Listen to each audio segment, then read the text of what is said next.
আল্লাহ পাক রব্বুল আলামিন বলেন, হে ইমানদারগণ, ইত্তাকুল্লাহ, আল্লাহকে ভয় করো। এখানে কিসের কথা বলা হয়েছে? আল্লাহ রব্বুল আলামিনের যদি ভয় কোনো বান্দা তার অন্তরের ভিতরে আনতে পারে, তাহলে সুদ খেতে পারবে নাকি? কোন বান্দা যদি আল্লাহ রব্বুল আলামিনের ভয় অন্তরের ভিতরে আনে, ঘুষ খেতে পারবে নাকি? কোন বান্দা যদি আল্লাহ রব্বুল আলামিনের ভয় অন্তরের ভিতরে আনে, তাহলে জিনা করতে পারবে নাকি? কোন বান্দা যদি আল্লাহ রব্বুল আলামিনের ভয় অন্তরের ভিতরে আনে, অপর ভাইয়ের নামে গীবত করতে পারবে নাকি? অহরহ মানুষ গীবত করে, হাঁটতে চলতে মানুষই গীবত করে। আরে অমুককে দেখলাম, আরে বাপ্পা, চূড়ান্ত বাপ্পা, কে দিয়েছে এটা বলো আপনাকে? এ সাহস আপনাকে কে দিয়েছে অন্য ভাইকে নিয়ে আপনি সমালোচনা করেন? আল গীবাতু আশাদ্দু মিনাল জিনা, গীবত জিনার চেয়ে নিকৃষ্ট একটি খারাপ কাজ। কিন্তু মানুষ কথার ছলে মানুষের সঙ্গে ভাব প্রকাশ করতে গিয়ে অহরহ মানুষের সমালোচনা করে বেড়ায়। কি মজা লাগে! অন্যের সমালোচনা করতে গেলে খুব মজা লাগে।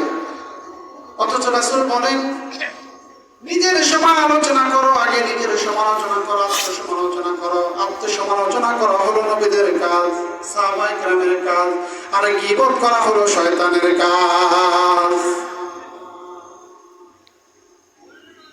গীবত কার কাজ? শয়তানের কাজ। আল্লাহ রাব্বুল আলামিন বলেন, ইয়া আইয়ুহাল্লাযীনা আমানুত্তাকুল্লাহ, আল্লাহ পাক রব্বুল আলামিন বলেন, ইত্তাকুল্লাহ, আল্লাহর ভয় অন্তরের ভিতরে ঢুকাও। আল্লাহর ভয় যদি অন্তরের ভিতরে ঢুকাইতে পারো, তাহলে তুমি হইবা হলো চূড়ান্ত মুত্তাকিন। মুত্তাকিনদের সংজ্ঞা হলো, ইন্না আক্রামাকুম ইনদাল্লাহি আতকাকুম।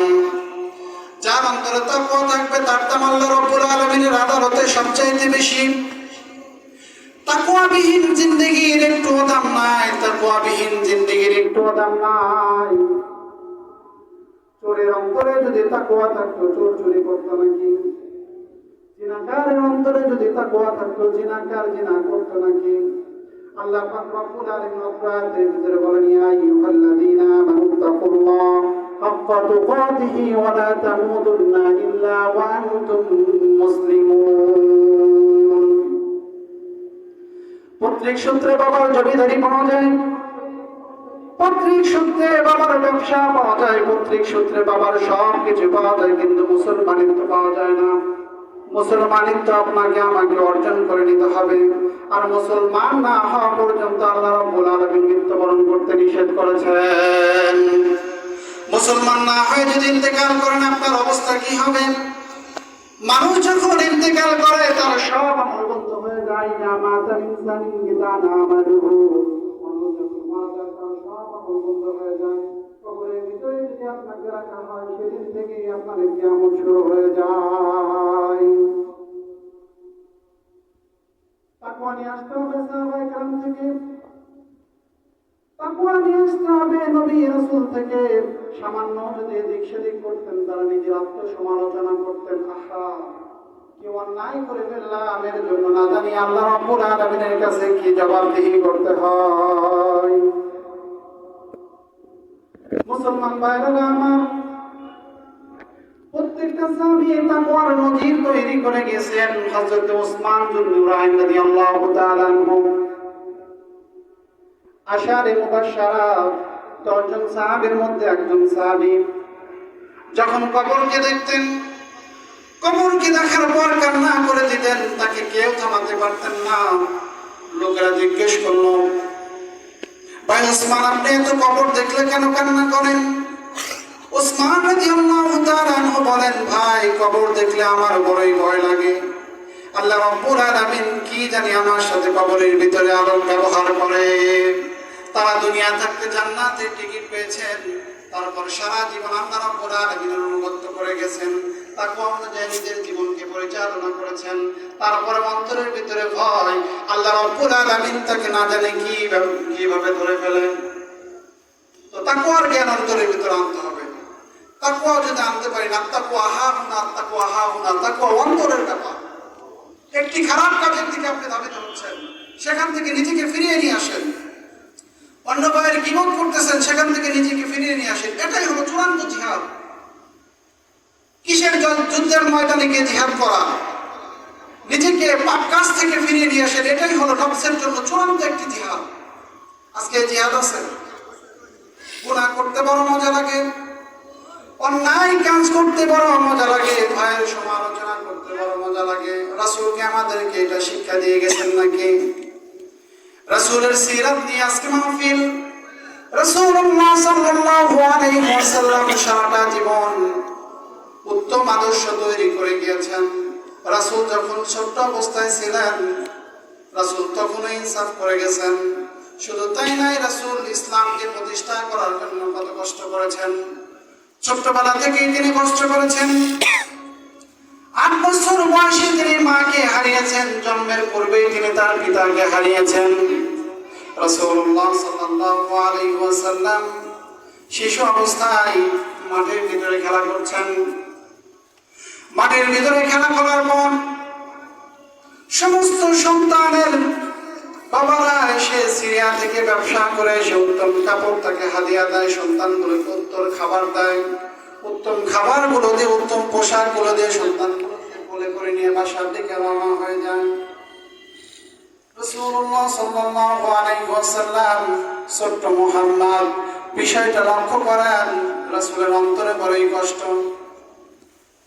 হঠাৎ করে একদিন সন্ধ্যা হয়ে যাচ্ছে, বাসায় যায় না। আমিনা চতুর্দিক থেকে খুঁজতেছে, আমার মুহাম্মদ কই, আমার মুহাম্মদ কই। আমিনা লোকদেরকে জিজ্ঞেস করে, লোকেরা আমার সন্তান আহম্মদকে তোমরা দেখছো নাকি? বলে না না আমিনা, তোমার সন্তান আহম্মদকে তো আমরা চিনি না, তবে ওই যে দেখা যায় মক্কার শেষ প্রান্তে সিরিয়া থেকে যে রাস্তাটা চলে আসছে, ওইখানে একটা ছোট্ট সন্তান আব্বা আব্বা বলে কান্না করে। আমিনার বোঝা বাকি রইলেন না, এইটাই আমার সন্তান হবে। আমিনা চলে গেলেন মুহাম্মদ সাল্লাল্লাহু আলাইহি ওয়াসাল্লামের কাছে, গিয়ে ডাক দিয়ে বললেন, আহম্মদ আমার বাবা, কেন তুমি কান্না করো? নবী আমার ডাক দিয়ে বলে, মা তুমি খেয়াল করে দেখো, অন্য অন্য সন্তানের বাবা মা সেটাকে কত আদর করে কোলে করে বাসায় নিয়ে যায়, সুন্দর সুন্দর খাবার দেয়, সুন্দর সুন্দর পোশাক দিয়ে দেয়। মা আমার বাবা কই? আমার বাবাকে দেখতে বড় মন চায়। আমিনা নিয়ে গেলেন আব্দুল মুত্তালিবের কাছে। আব্দুল মুত্তালিবের কাছে নিয়ে ডাকতে বললেন, বাবা আপনার নাতি তার বাবাকে দেখতে চায়। আব্দুল মুত্তালিব বললেন, যাও ওকে নিয়ে বাবাকে দেখিয়ে নিয়ে আসো।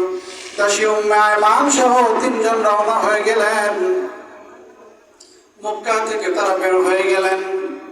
কিছু দূর যাওয়ার পর আমিনা ডাকতে বলতেছে, মুহাম্মদ, ও মুহাম্মদ, এই যে দেখো কবর, তোমার বাবা সিরিয়ায় ব্যবসা করতে এসে সেইখানে ইন্তেকাল করেছে, আর বাসায় ফিরে নাই।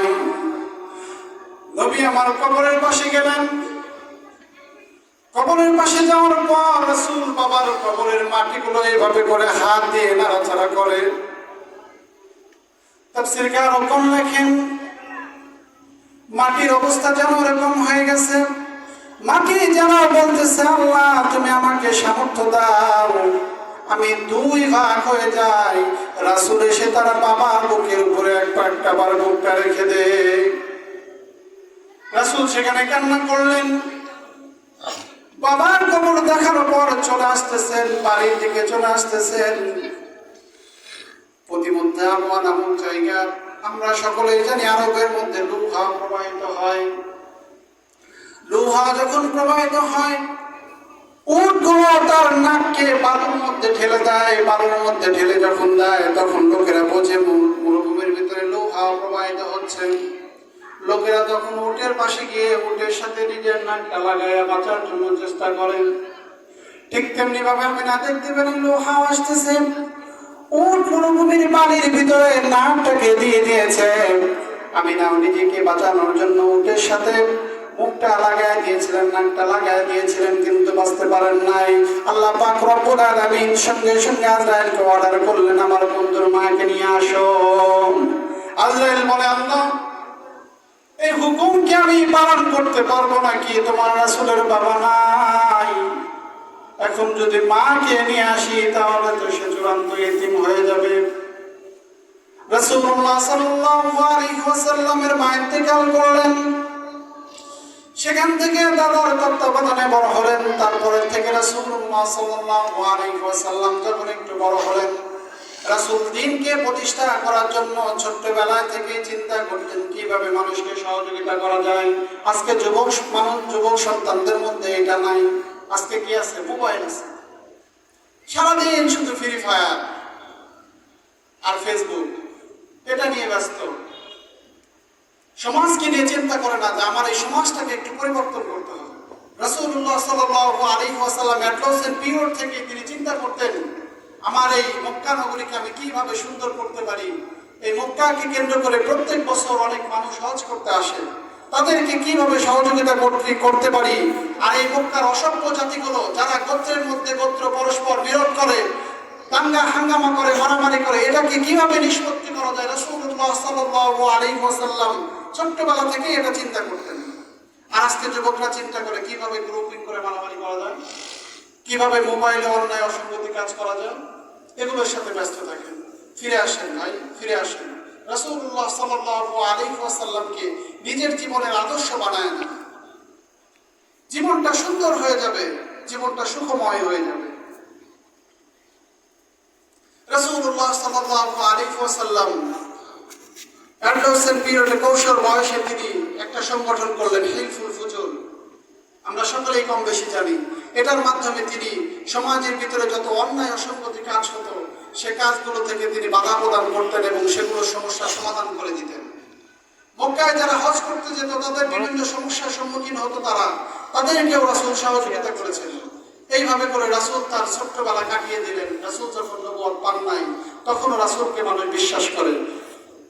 রাসূল যখন নবুয়ত পান নাই তখন তাকে সকলে বলে আল আমিন বলে, as-সাদিক বলে, রাসূলকে তারা সত্যবাদী বলে।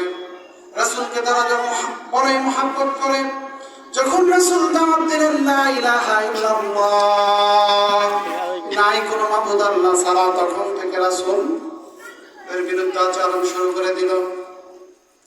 রাসূলুল্লাহ সাল্লাল্লাহু আলাইহি ওয়াসাল্লাম একদিন তার চাচা আবু জাহালকে ডাকতে বলতেছে, চাচা আমি যদি বলি এই পাহাড়ের অপর প্রান্তে শত্রু দল আছে, এই শত্রু দল আপনাদেরকে হত্যা করবে, আপনাদেরকে আক্রমণ করবে, আপনি কি বিশ্বাস করবেন নাকি? আবু জাহাল ডাকতে বলে, মুহাম্মদ তুমি যদি বলো পাহাড়ের অপর প্রান্তে আমাদের জন্য শত্রু দল অবস্থান করতেছে, আমরা বিশ্বাস করব। কত বিশ্বাস করতো, কিন্তু রাসূলকে সবচাইতে কষ্ট দিত কে? আবু জাহেলই তো সবচাইতে রাসূলকে বেশি কষ্ট দিত। চূড়ান্ত একটা চিটার ছিল। আজকে সমাজের ভিতরে একদল মানুষ আছে, মানুষের সাথে যখন লেনদেন করে টাকা দিতে চায় না, এগুলো আবু জাহেলের বংশধর। কারো থেকে টাকা নিয়ে ধার নিলে সে টাকাগুলো আর ফেরত দিতে চায় না, কারো থেকে কিছু কিনলে সেটা টাকা দিতে চায় না, এরা মূলত আবু জাহেলের বংশধর। একটি ঘটনা মনে পড়ে গেল। আবু জাহেল একদিন এক লোক থেকে একটি গাধা কিনছে, মতান্তরে ঘোড়া কিনছে। কেনার পর লোকটাকে বলতেছে, তুই আগামী দিন আমার বাসায় আসিস, বাসায় আসার পর তোকে টাকা দিয়ে দেবো। তো লোকটা যখন পরের দিন বাসায় গেছে, বাসায় যাওয়ার পর বলতেছে আজকে না গেলে পরের দিন আসিস। এইভাবে করে কয়েক মাস ফিরিয়েছে, টাকা দেয়নি। এক পর্যায়ে তিনি বিচার দায়ের করলেন, অন্যান্য যারা ছিলেন ওব্বা সাইবা এদের কাছে বিচার দিলেন। বললেন যে আবু জাহেলের বিচার আমরা করতে পারবো না, কারণ ও একটা চিটার চেনে না। তো লোকটা টাকা দিল না। আজকে তারা লেনদেনের ক্ষেত্রে চূড়ান্ত দুর্নীতি করেন, এরা আবু জাহেলের বংশধর। আজকে ব্যবসার ক্ষেত্রে সবচাইতে বেশি দুর্নীতি হয়, মানুষ সিন্ডিকেট করে। অথচ আল্লাহ রাসূল সাল্লাল্লাহু আলাইহি ওয়াসাল্লাম নয়, আল্লাহ রাব্বুল আলামিন নিজেই বলেন যারা হালাল ভাবে ব্যবসা করবে আল্লাহ পাক রব্বুল আলামিন তাদেরকে সিদ্দিক, সালিহিন, শুহাদাদের সঙ্গে জান্নাত দিয়ে দিবেন। আত-তাজিরুস সুদুকুল আমিন মা'আন নাবিয়্যিন ওয়াস সিদ্দিকিন ওয়াশ শুহাদা ওয়াস সালিহিন। যারা হালাল ভাবে ব্যবসা করবে আল্লাহ রাব্বুল আলামিন তাদেরকে সিদ্দিক, সালিহিন, শুহাদাদের সঙ্গে জান্নাতে ফয়সালা করে দিবেন। আর যারা ব্যবসার মধ্যে বাজার করবে আল্লাহ পাক রব্বুল আলামিন তাদেরকে সতর্ক করছেন, ওয়াইলুল লিল মুতাফফিফিন। যারা ব্যবসার মধ্যে ভেজাল করবে তাদেরকে আল্লাহ রাব্বুল আলামিন ওয়াইল নামক জাহান্নামের ভিতরে ঢুকিয়ে দেবেন। সুতরাং যারা সিন্ডিকেটার আছেন সতর্ক হয়ে যান। যদি মনে করেন দুনিয়ায় আমার জন্য চূড়ান্ত, দুনিয়ার মহাব্বত আমাকে গ্রাস করে ফেলছে, দুনিয়া আমাকে কামাই করতে হবে, ফেরাউন যেমনি দুনিয়াকে চেয়েছিল, বলছিল আল্লাহ দুনিয়া আমাকে দিয়ে দাও, আমার আখিরাতের দরকার নাই, তাহলে আপনারা ফেরাউনের বংশধর হয়ে যান। আর যদি আল্লাহ রাসূলের দিনকে মানতে চান, জাহান্নামকে জান্নাতে যাইতে চান, তাহলে নিজেকে শুধরিয়ে নিয়ে আসেন। তো সম্মানিত উপস্থিতি,